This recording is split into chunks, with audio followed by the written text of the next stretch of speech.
मैं पूरे चुनाव में ये बोलता था कि हमारे जो साइकिल के दो पहिए हैं, ये पहिए तभी मजबूत दिखाई देंगे जब डॉक्टर भीमराव अंबेडकर जी की विचारधारा और डॉक्टर राम मनोहर लोहिया जी की विचारधारा दोनों मिलकर के काम करेंगी।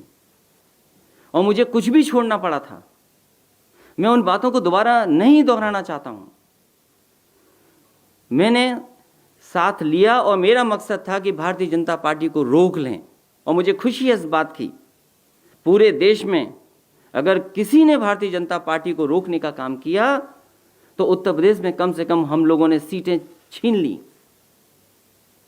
इसलिए वो गठबंधन जरूरी था और हम किसी के खिलाफ नहीं हैं, हम सबको साथ लेकर के चलना चाहते हैं, चाहे वो समाज का कोई वर्ग हो। और जब तक हम जोड़ेंगे नहीं तब तक भारतीय जनता पार्टी का कैसे मुकाबला करेंगे। और जो लोग ये सोचते हैं कि भारतीय जनता पार्टी को हराने के लिए वही ताकतवर हैं, तो संख्या बल भी जानते हैं आप।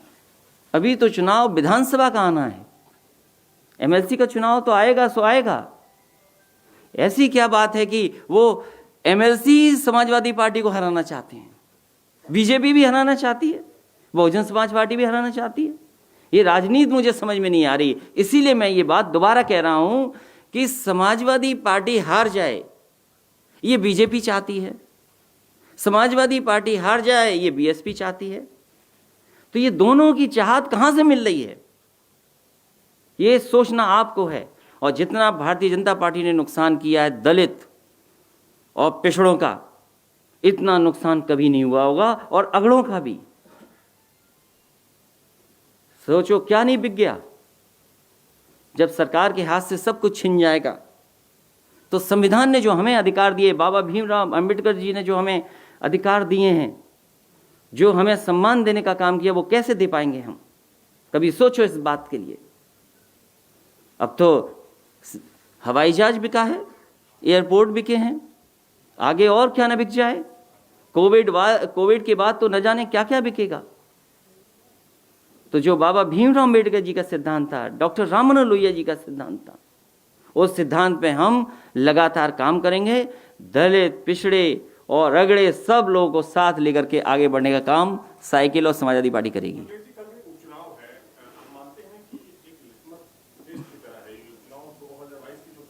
ये लिटमस टेस्ट है। इसीलिए आपने देखा होगा कि पूरी सरकार लगी है चुनाव हराने में। सरकार के जितनी भी मशीनरी है, कोटेदारों से कह रहे हैं, अरे कोटेदारों को कोटा बांटने दो। कोटेदारों से कहा जा रहा है कि 100 वोट दे दीजिए, दिलवाइए हमें 200 वोट। प्रधानों को कहा जा रहा है। तो ये तो पुराना तरीका है।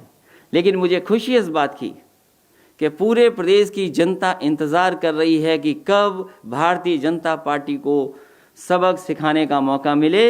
ये 7 जो विधानसभाएं हैं, ऐसा सबक सिखाएगी जनता, आप देखिएगा जब परिणाम आएगा। आप बताओ बेटी कहां सुरक्षित है। जो सुप्रीम कोर्ट के उस समय जज थे, उन्होंने तारीफ की थी 1090 की।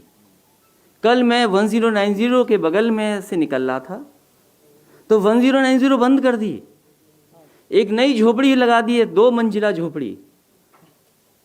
देखी आपने? तो क्या उससे रोकेंगे आप? One of the best scheme थी वो कि 1090 से बहुत सारी हमारी बहनों की, बहुत सारी हमारी माताओं की मदद हो रही थी। और मैं तो आपसे कहूंगा एक बार डेटा देखिए आप उसका, जो हमारी सरकार में 8 लाख बहनों की मदद हुई थी। तो वो तो कर नहीं पा रहे हैं, और जहां मुख्यमंत्री जी जाते हैं वहीं हत्या हो जाती है। वो लोग कल गए थे, हत्या हुई कि नहीं हुई? बगल में लोगों ने एक मजदूर को मार दिया। जब मुख्यमंत्री जी गोरखपुर जाते हैं, बताओ हत्या होती है कि नहीं होती है? मैंने आपसे कहा अगर मुझे गैर कानूनी कोई चीज ढूंढनी पड़े, किसी की भी गैर कानूनी निकाल लोगे क्या? नहीं जेल में हैं लोग।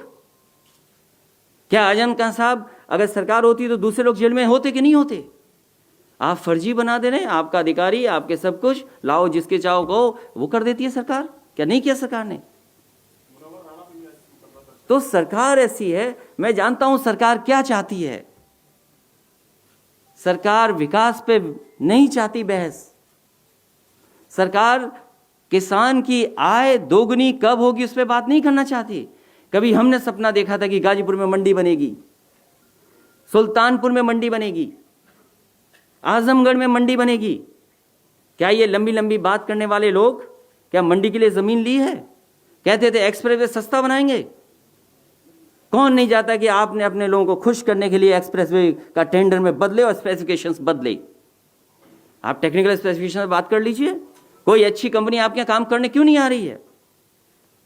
क्यों नहीं आ रही है आप बताइए। आप सवाल करिए कि ग्रीन जो सोलर में इन्वेस्टमेंट होना था, बड़ी बड़ी बातें की गई, एक यूनिट भी अगर बनी हो तो बता दो हमें आप।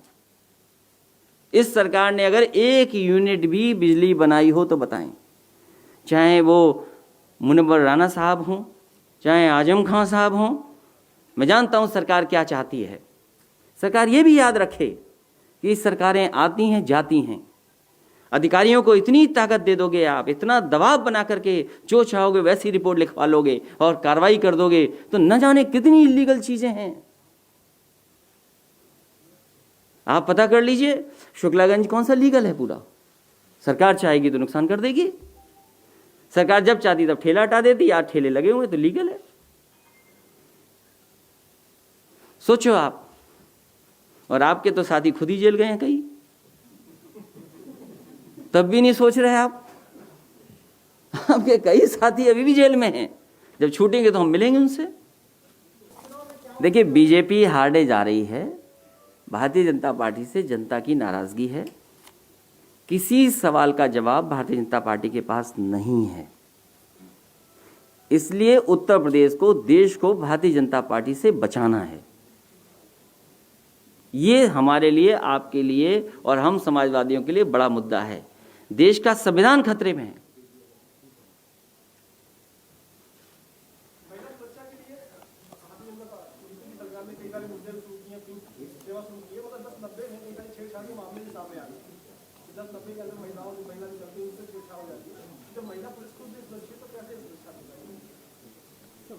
इसके लिए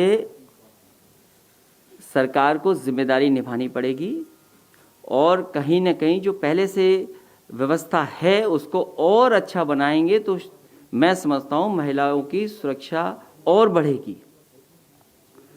मैं आप सभी पत्रकार साथियों का बहुत बहुत धन्यवाद देता हूं और जो इस हॉल में आए उन सब का स्वागत करता हूं। साथ ही मैं दो साथी हैं उनसे कहूंगा कि आ जाए पीछे, आ जाओ।